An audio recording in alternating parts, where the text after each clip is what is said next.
नमस्कार, आप देख रहे हैं ब्रेकिंग बिहार। अभी हमारे साथ हैं आम जनता पार्टी राष्ट्रीय के राष्ट्रीय अध्यक्ष विद्यापति चंद्रवंशी जी। आज की जो सबसे बड़ी खबर रही, जीतन राम मांझी के पुत्र संतोष मांझी ने नीतीश कैबिनेट से इस्तीफा दे दिया। इसे लेकर के बिहार की राजनीति जो है पूरे उफान पर है।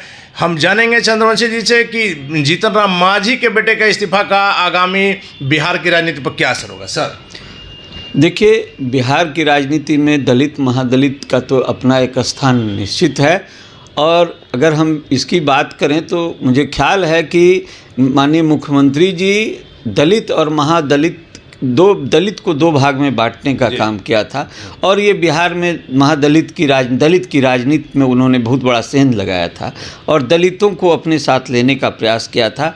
तो ये इनकी पुरानी जो एक बनी बनाई ये चाल थी, उसको उन्होंने चला था। और अब इसके बाद जब वो मुख्यमंत्री जी ये मांझी जी को मुख्यमंत्री बनाए थे नीतीश जी, उस समय जो भी इन लोगों के बीच परिस्थितियां रही हो, मुख्यमंत्री मांझी जी वो स्वयं जो है उसके बाद नीतीश जी को ऐसी परिस्थिति आ गई कि इनको हटाना पड़ा। कहा जाता है सर कि रबर स्टाम्प समझ के बनाए थे कि जैसे कहेंगे वैसा करेंगे। हाँ, देखिए, ऐसा होता है कि जब किसी को बनाया जाता है तो कुछ अपेक्षाएं रहती है बनाने वालों को रहती है लेकिन वो किस कारण से इस तरह की परिस्थिति आई कि वो उनको मुख्यमंत्री पद से हटाना पड़ा।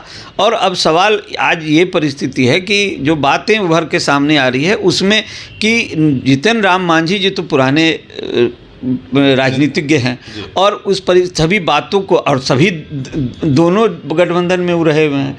अब ऐसी परिस्थिति में पिछले बार भी हमें जहाँ तक याद है माननीय मुख्यमंत्री जी जदयू के कोटे में से उन्हें दिए थे और उस समय कह रहे थे मुख्यमंत्री जी, हमने सुना था उनका बयान कि कह रहे थे कि मांझी जी का कहना है कि मेरा बुद्धि भ्रष्ट हो गया था तो हम क्या करें।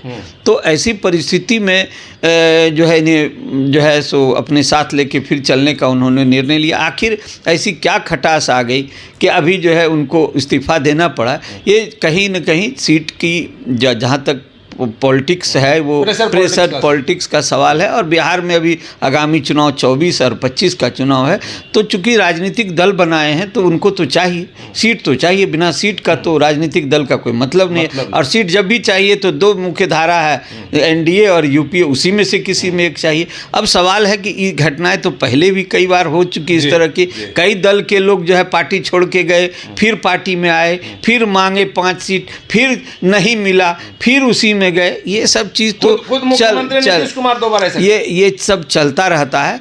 अब सवाल है कि इस बार जो ये घटना हुई है, तो इस बार घटना हुई है तो यदि उनकी बात कहीं एनडीए से हुई होगी तब तो ठीक है, अन्यथा अगर नहीं हुई होगी तो फिर वही परिस्थिति इनके सामने जो आज यूपीए में उन्होंने यदि सीट की मांग की होगी मुख्यमंत्री जी से कि हमको भी सीट इतना चाहिए, कुछ कहा होगा यदि, तो वही, और इसी बात पर अगर ये इस्तीफा हुआ होगा और अलग होने की बात हुई तो ये परिस्थिति फिर एनडीए में भी इनके साथ सामने खड़ा होगी। सर, आज सुबह से जो खबरें चल रही हैं कि संतोष मांझी ने इस्तीफा दिया, लेकिन हम कह रहे हैं कि संतोष मांझी ने इस्तीफा दिया नहीं, उनसे इस्तीफा लिया गया।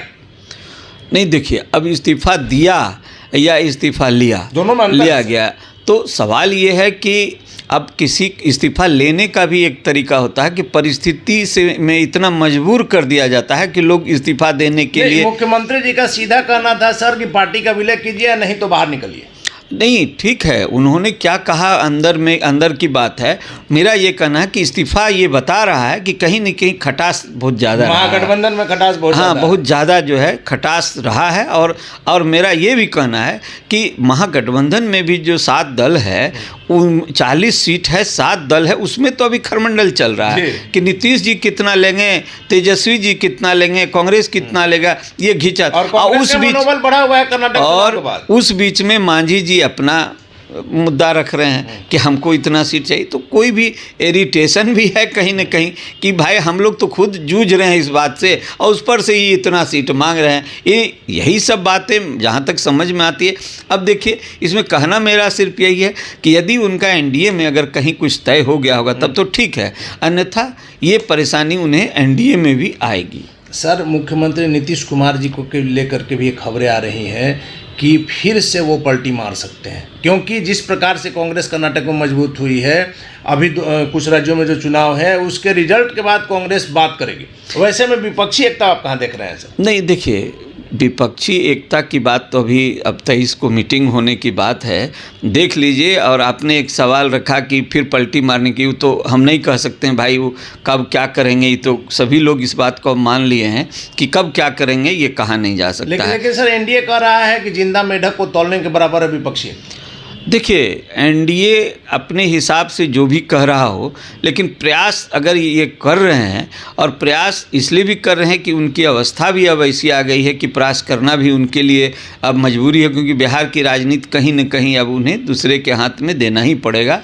और मेरा ये कहना है कि एनडीए यदि यह कह रही है कि बिहार में बैंक को तौलने के समान है, तो प्रयास बैंक को तौलने का किया जा रहा है। अब सवाल है कि ये तो कई स्टेट में सभी जितने भी दल यहाँ एक जगह हो रहे हैं, और सभी स्टेट में वो आपस में लड़ रहे हैं जी। आपस में स्टेट में दूसरे स्टेट में लड़ रहे हैं, और यहाँ केंद्र के मामले पर एक जगह पर आना चाह रहे हैं के नाम पर। तो कहीं न कहीं ये सब जो परिस्थिति उत्पन्न हुई है, ये जो दबिश है, और कहा जाए तो उन लोगों का ही कहना, विपक्ष का ही कहना है कि ईडी सीबीआई का जो दबिश हम लोग पर गलत तरीके से दिया जा रहा है, तो इसका भी ये प्रभाव है कि सब जब इस तरह की घटना होती है तो सब एक जगह मिल जाते हैं, जान बचाने की बात होती है, मतलब तो आगे। हाँ, तो अब ये है, तो देखने की बात है कि 23 तारीख के मीटिंग में क्या विषय उभर के आता है। लेकिन ये निश्चित मेरा मानना है कि ये लोहे के चना चबाने के समान है, क्योंकि कई स्टेट में अलग अलग विचारधारा है, एक साथ है नहीं, और केंद्र के मामले पर एक जगह होना ये भी एक मुश्किल बात है। धन्यवाद सर। तो विद्यापति चंद्रवंशी जी का साफ तौर पर कहना है कि विपक्षी एकता संभव नहीं लग रहा है इतने दलों का साथ, और सबसे बड़ी बात है कि जीतन राम मांझी का जो आज का उनके बेटे का जो कदम है, यह निश्चित तौर पर महागठबंधन में मुख्यमंत्री नीतीश कुमार पर लोकसभा की सीटों को लेकर प्रेशर बनाने की पॉलिटिक्स है। और यदि उनकी एनडीए से बात हो गई है तो ठीक है, नहीं तो एनडीए में भी जीतन राम मांझी को यही सामना करना पड़ सकता है। आगे क्या होगा देखना काफ़ी महत्वपूर्ण होगा। फिलहाल बने रहे ब्रेकिंग व्यक्स।